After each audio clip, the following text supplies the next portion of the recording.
My name is Dana Edwards. I'm the Chief of District Operations, and I would like to welcome every single one of you here to this very special morning that we have in front of us and what we're going to hear and experience. I do want to first start off by thanking you for joining us as we celebrate the single largest school bus electrification project in the United States.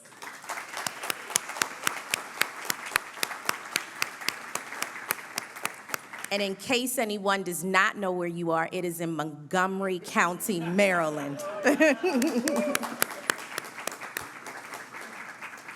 I do want to thank the principal of Walter Johnson High School, Jennifer Baker, for hosting us this morning and allowing our buses to pull up. And hopefully many of you were here when the buses pulled up because you did not hear a sound. And that is the beauty of the electric bus project that we have embarked on here in Montgomery County. I do want to thank our partners who have truly been partners through this effort and our celebration and co-host, Highland Electric Fleets, for traveling from Boston to be here with us today, collaboratively putting together this celebration and really working with us arm in arm to truly change the experience that students have on the bus on a daily basis as they're going to and from school on a very quiet vehicle. Highland CEO Duncan McIntyre and his team have been with us, and we could not have done it without them, so I do want to thank them for their efforts.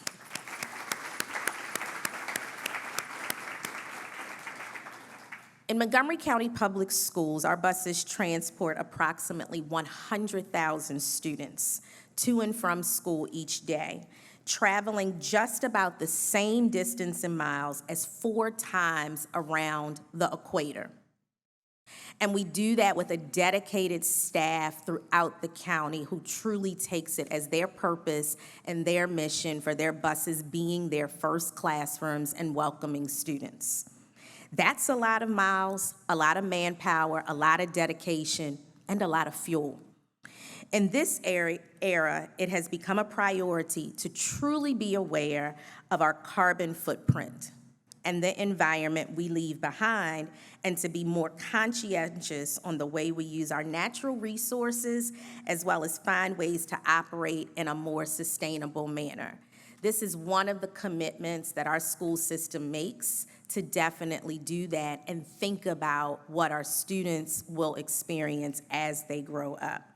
We are proud and excited to work with Highland on this endeavor and deploy electric buses to our fleet and build out the necessary infrastructure in each one of our 6 bus depots. This task was no small feat, but I tell you, doing it with someone who is focused and dedicated and really understand the needs of kids definitely makes it easier. And so today we come together to celebrate and to recognize that effort that we did together and the commitment that we've made to bring this project to fruition. When we started this project, there was one depot in MCPS that really raised their hand and said, I will champion that, and I will work with the rest of our depots to do that. And I do want to highlight our Bethesda depot and the manager at that depot, Mr. Jim Beasley. Jim, you want to stand up?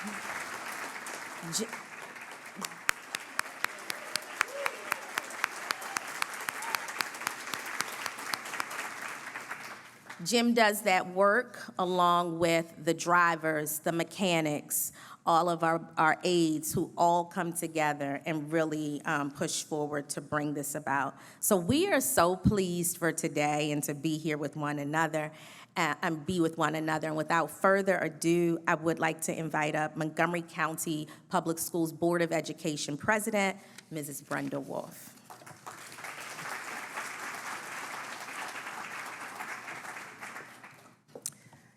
Well, good morning. Now, we just celebrated Jim as the manager of the depot, but I'd like all the bus drivers out of that station to stand up and be recognized.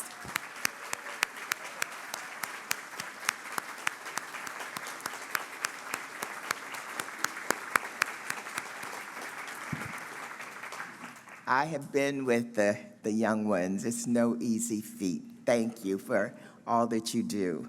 So today I'm glad to be here, and I'm joined by several of my colleagues, Shebra Evans, Lynn Harris, Dr. Joftas, and our board president, Lori Christina Webb. Stand up. Also, of course, we do have some celebrities here today in the house. They're not in my talking points, but I do want to recognize we have with us Representative Jamie Raskin, County Executive Mark Elridge, and soon-to-be County President Evan Glass. Yes, you will be. Montgomery County Public Schools has been working to increase sustainable practices in all aspects of system-wide operations. Some examples include recycling, reducing energy use, solar panels, and green roofs at schools, and environmentally designed LEED certified schools. One major area of potential improvement for any sustainability organization is transportation. Currently, the cost of purchasing an electric school bus is more than the cost to purchase an equivalent diesel school bus. But this issue has been addressed, which is why partnerships with organizations such as Highland Electric Fleets are so important. The partnership provides MCPS a unique opportunity to demonstrate our commitment to becoming a more sustainable organization while defraying the high upfront cost of purchasing electric school buses. Understanding that investing in electric buses will cost more, MCPS sought out a partner for a turnkey, budget-neutral electrification of the district's school bus fleet through the request for proposal process. In February of 2021, Highland was awarded the contract for this project to replace a total of 326 diesel school buses with electric school buses by 2025, putting the district on the path for total replacement in later years. In February of 2021, Highland Electric Transportation was awarded the contract to replace the buses, and MCPS positioned itself at the forefront of environmental stewardship, using partnerships that will sustain resilient communities for current and future generations. Earlier this year, my colleagues and I adopted a transformative sustainability policy that commits the school district to cut greenhouse gas emissions 80% by 2027 and 100% by 2035. This is why I'm excited to celebrate today with Highland Electric, as well as partners who make this technology possible, and with our dedicated MCPS staff who are committed to this important and invaluable work. I'm proud to serve and live in a county with such high standards for environmental stewardship. I ask now that Dr. McKnight come forward and offer her remarks.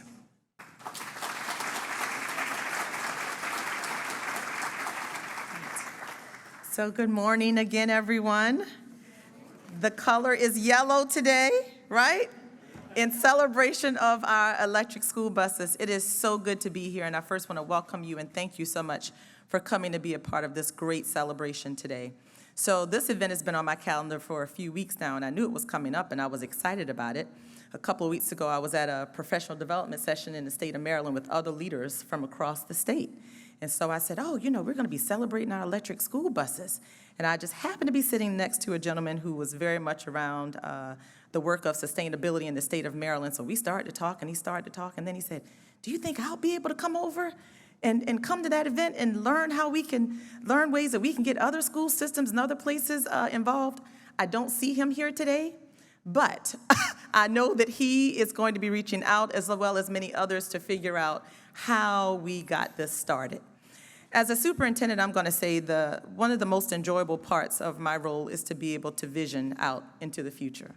You look at what's needed right now, and then you're also looking out into the future at the same time.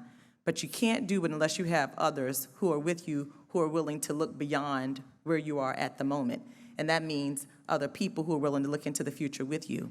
And for me, I am so grateful that I have a Board of Education who understands and supports the work that needs to be done to go into the future, our county leaders who understand that work and will walk into the future with us, within MCPS, all of our staff members with us saying we're willing to try and do something different to make a step in the right direction for the future. And so for that, I just want to say I am incredibly grateful for all that you do to take those leaps and bounds to try different things so that we can continue to look at ways to get better for our students and for our overall community. So last week, we actually celebrated National School Bus Safety Week. Everybody knew that, right? Okay, because if you did not thank your bus driver, if you did not give them something to let them know that you appreciate them, it's never too late. And I had the opportunity last week to go and visit some of our transportation staff at our depot, and it was Shady Grove Depot. And when I tell you, it was one of my best experiences ever. And I'm coming to Bethesda soon, Jim. It wasn't Bethesda, but I am coming. But it was such a great experience. Just to see the pride, the love, the joy that everybody takes in their role to support students was absolutely unforgettable. And for me as a superintendent, it was just so encouraging, to say the least. And when I talk about all of our staff, I'm talking about our transportation depot employees, those who are driving buses. Sometimes the first introduction that our families see. So our bus drivers are sometimes seeing all the tears from our families, particularly for those kindergartners who are getting on that big bus for the first time, and the person who's calming them down are our bus drivers.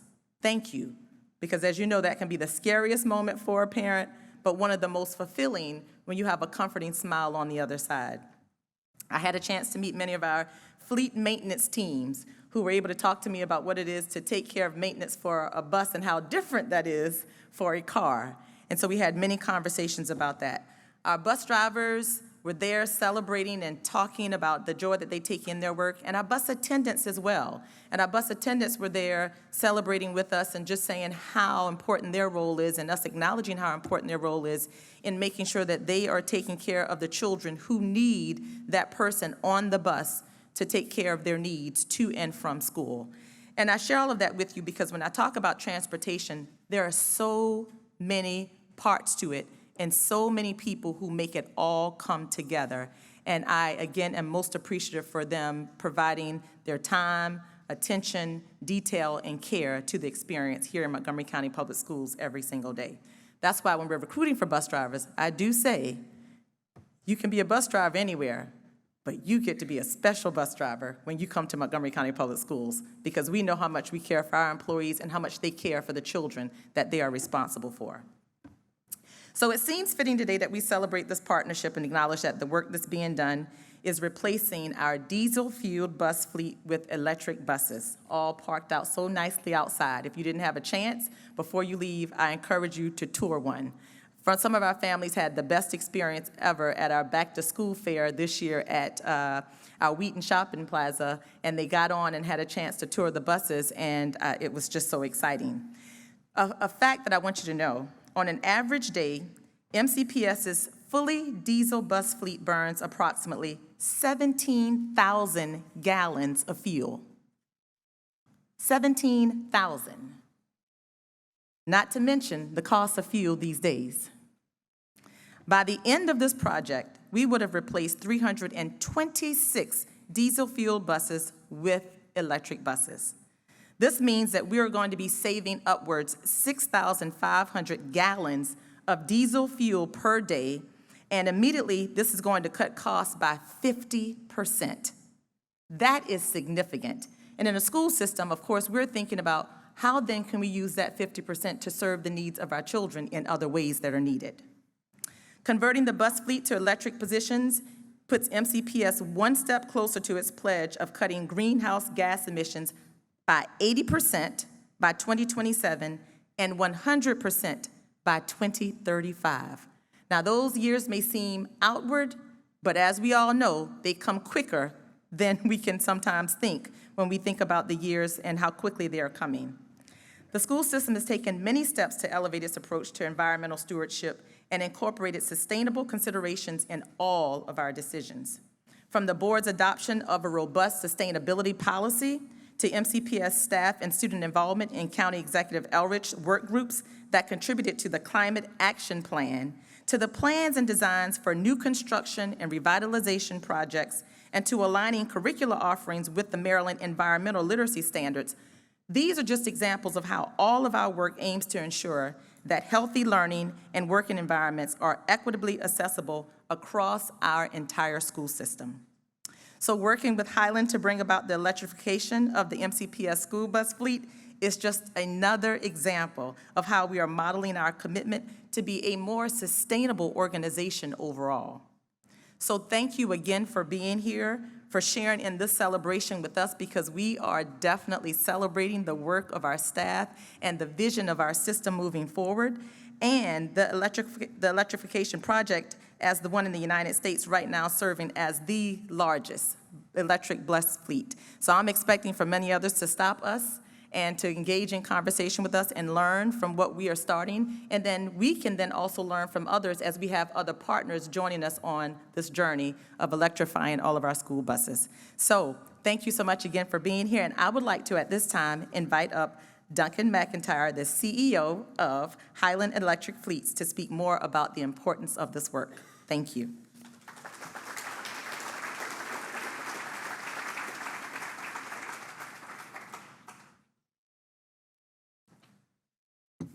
Good morning. Thank you. Well, it's an absolute honor to be up here and to be in partnership with a district like Montgomery County Public Schools, who's committed to sustainability and student and community health. It's been an absolutely remarkable journey these past couple of years. I definitely want to thank the Montgomery County Public School leadership team and truly thank the entire transportation department for being just stellar partners. Jim, all the drivers, everyone who's been behind the first couple of years of this initiative. It's been a pleasure to work so closely with you. I think this project is momentous, not only because of its size, but because it demonstrates something pretty remarkable, which is that electrifying a municipal fleet is not a pipe dream. It's not something that should be pushed off another year. I think we're proud of the work and we're proud of the partnership. I think one of the things it's done, and we got, I think a couple of Montgomery County leadership have touched on this, but what you've done is set an example for the entire country. There are over 1,000 school districts out there that are now expressing interest in electrifying their school bus fleets. Some of them have applied for grants, set up task forces, mobilized teams to get smart on how to do it, and most of them come here, or they at least speak with someone from the Montgomery County Public Schools leadership team. People in a drivable vicinity come regularly, but school board members, superintendents, people from Texas and California, from up in Canada, from Illinois, from all over the country, they come here to see what you've done. So thank you for your leadership.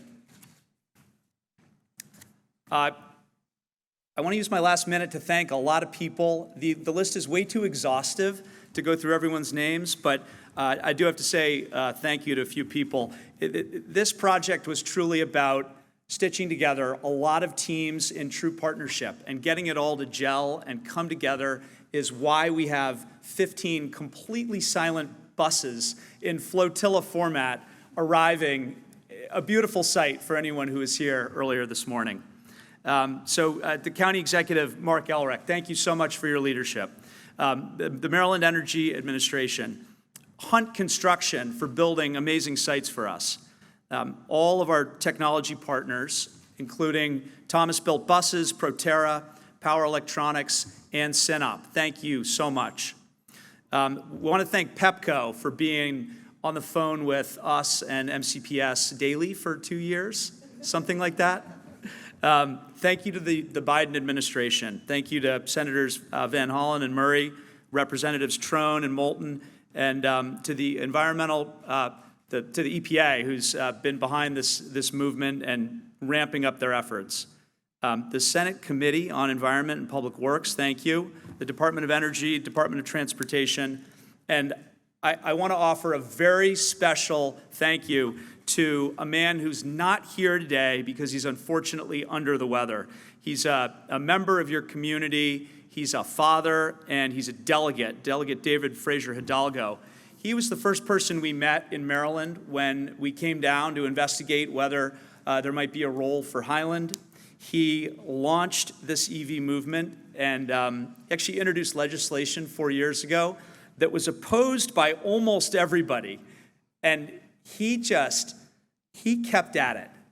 The delegate kept at it. And I'm very happy to say his efforts have resulted in a big win, an electric vehicle school bus mandate in the state of Maryland now, which passed earlier this year. So thank you, everyone, for welcoming us to your community. We couldn't be more proud and more grateful for the partnership.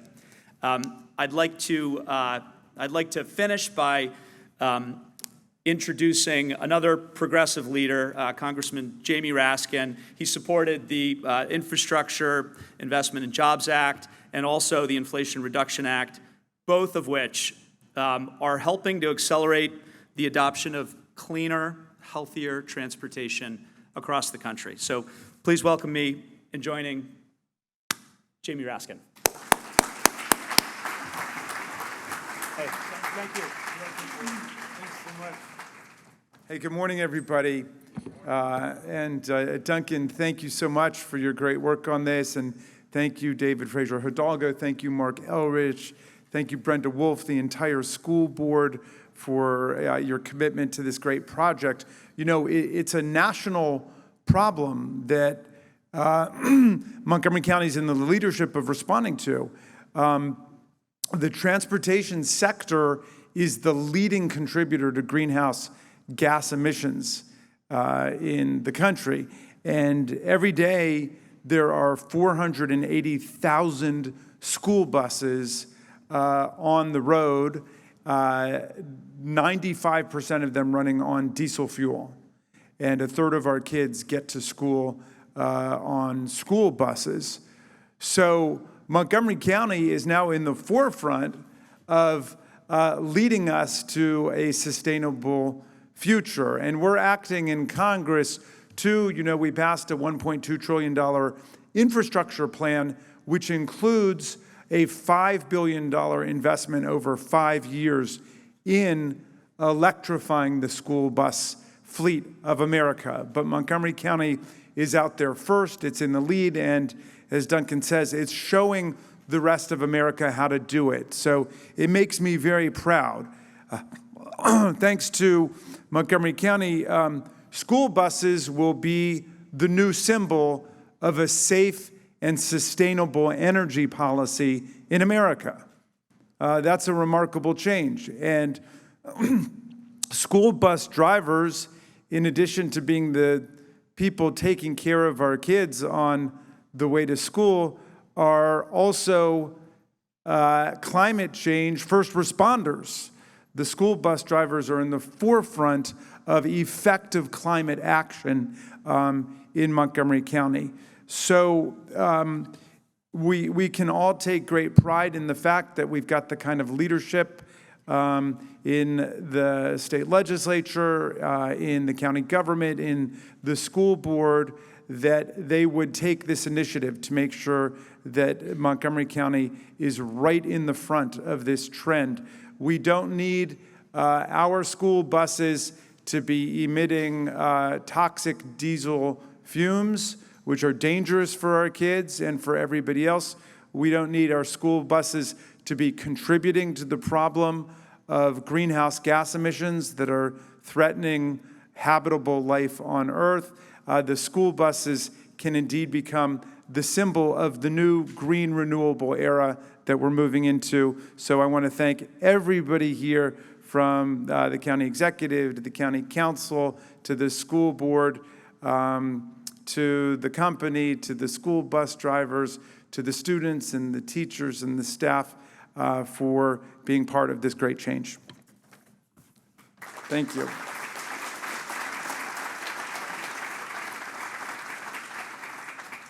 All right, I'm going to offer one more introduction to County Executive Mark Elrick. He's a climate leader, and what I love about him is he's an action-oriented guy who likes to get stuff done. So, Mark, thank you so much for getting this started.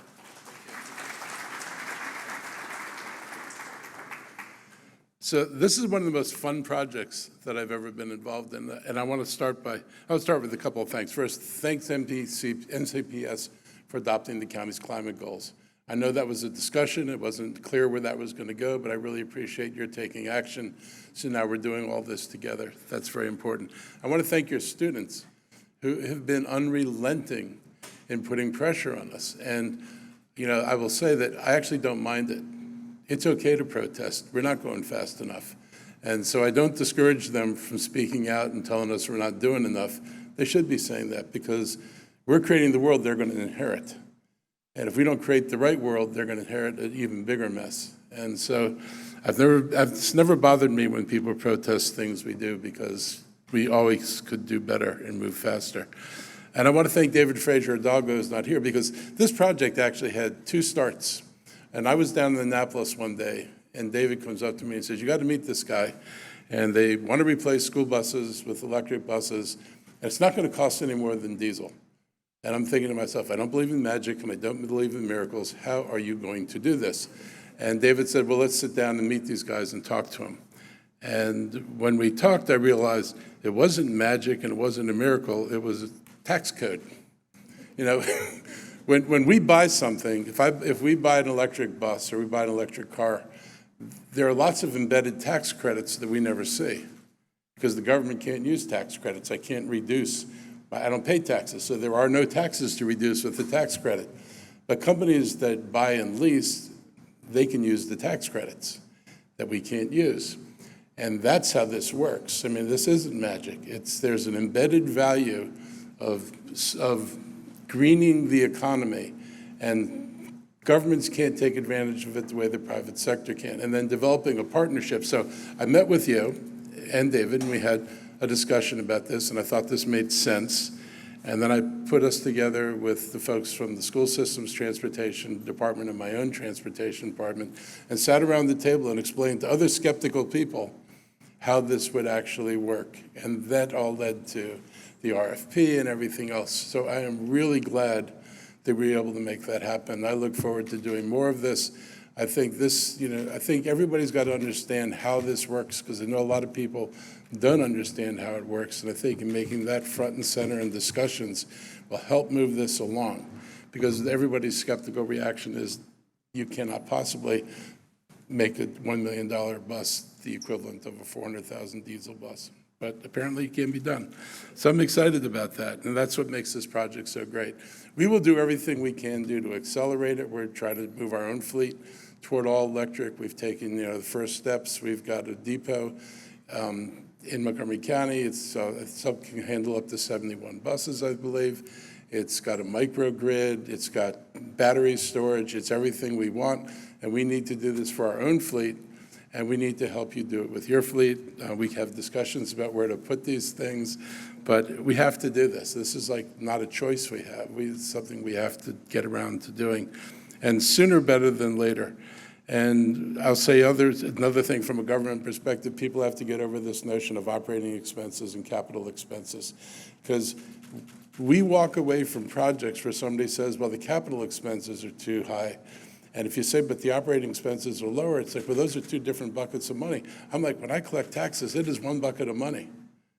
And if I spend more on operating, and then over the life cycle of a product. I actually wind up spending more money than I'd spend if I put more money into a better product at the start. We all win.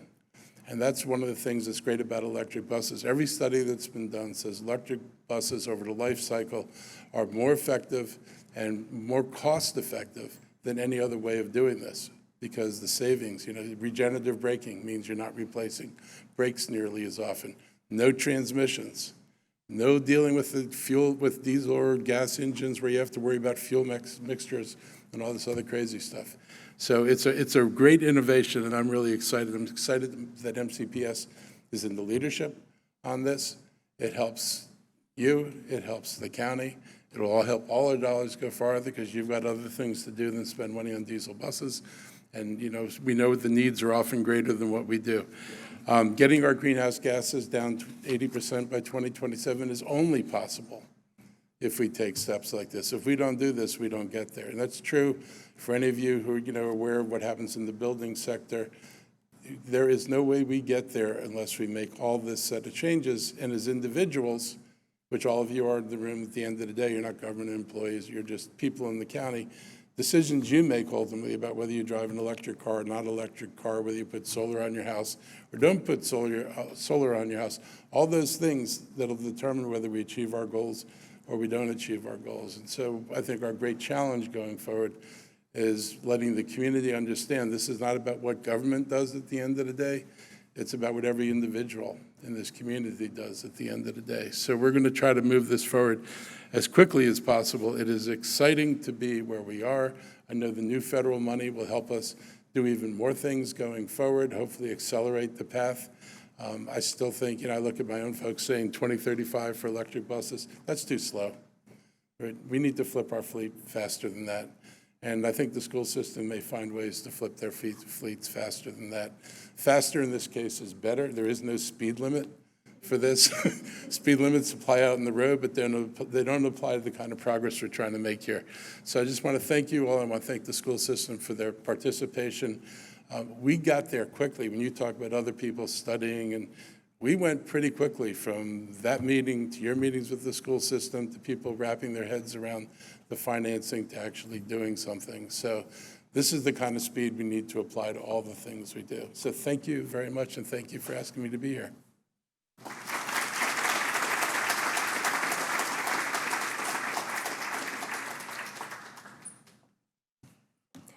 Thank you to everyone who came up and spoke. And so as we close out, you've heard a lot about the buses.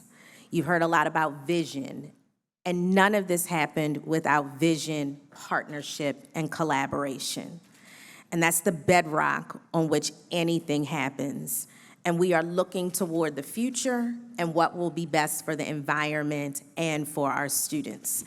So you see our buses on the screen, you've talked to people about them, and you've even seen them pull up. Now is the opportunity to get on and experience them. And we asked for our transportation staff to stand earlier, and they sit back there smiling because they know the experience. They know what it feels like, and they know the difference between a diesel and an electric bus, not only for them, but also what it means to the students and parents daily.